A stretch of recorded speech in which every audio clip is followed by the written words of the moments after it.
If you've just unlocked the new boat destinations, don't start sending boats randomly because this new system gives you something we've never really had before with boat orders. A choice. You can choose between different destinations, different difficulty levels, and different rewards. But here's the important part. The boat with the most nautical miles isn't always the best boat for your farm. And if you don't manage your products properly, these new boats can eat through your barn really quickly. So today I'm going to show you 5 simple tips that will help you get the maximum benefit from the new boat destinations without wasting your resources. And I'll also show you something that's very different from the old boat system. Something you really need to know before you choose your destination. Let's get into it. First, how do boat destinations work? Before we get into the tips, let's quickly understand the new system. When your boat arrives, you'll now get 3 destinations to choose from. You'll see different requirements, rewards, difficulty levels, and nautical miles. Usually you'll have an easy, medium, and hard option.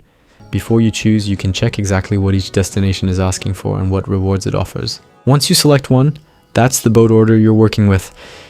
And this is a really important change from the old system.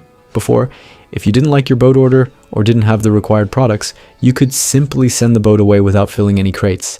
But now you can't do that after choosing a destination. There's no send-off button like before. So if you choose a destination and then realize you don't have the products, you can't just send that boat away empty. You'll have to work with that order or wait for the timer to run out, so choose wisely. And that's exactly why these 5 tips are important. Tip 1, choose the reward, not just the miles. Let's start with probably the biggest mistake players can make. Don't automatically choose the boat with the most nautical miles. Yes, nautical miles are important because they help you progress through the voyage track and unlock more rewards. But you also need to look at what the boat itself is offering. For example, one boat might give you more nautical miles, but a reward you don't really need. Another boat might give you fewer miles but contain a barn rewards. If you're trying to upgrade the barn, that second boat could be much more valuable. Or maybe you need expansion materials, vouchers, or another specific item. In that case, look for the reward your farm actually needs. So before choosing a boat, ask yourself, what does my farm need right now? Then choose the boat based on its overall value, not just the number of nautical miles. And here's the good thing about the voyage track. You don't need to squeeze every possible nautical mile out of every single boat. If you're constantly completing boats throughout the 3-day voyage track, you can still make solid progress without always choosing the boat with the highest miles. So if a lower mile boat gives you a reward you really need, don't be afraid to take it. Tip no. 2, check your products before you choose. Now that you know you have to commit to the destination you choose, here's the important part. Don't choose based on the reward alone. First, look at the reward you want.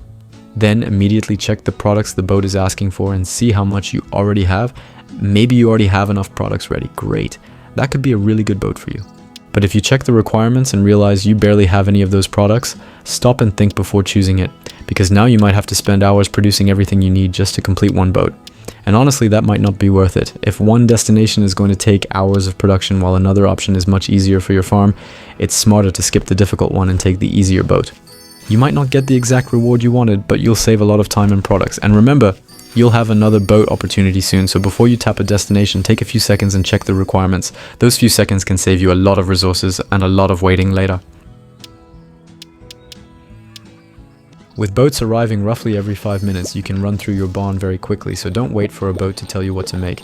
If you have the ingredients and free production slots, keep making products. Try to keep around 10 of commonly requested items in your barn, but maintain a good variety because every boat can ask for something different. And if your machines have multiple production slots, keep them working too.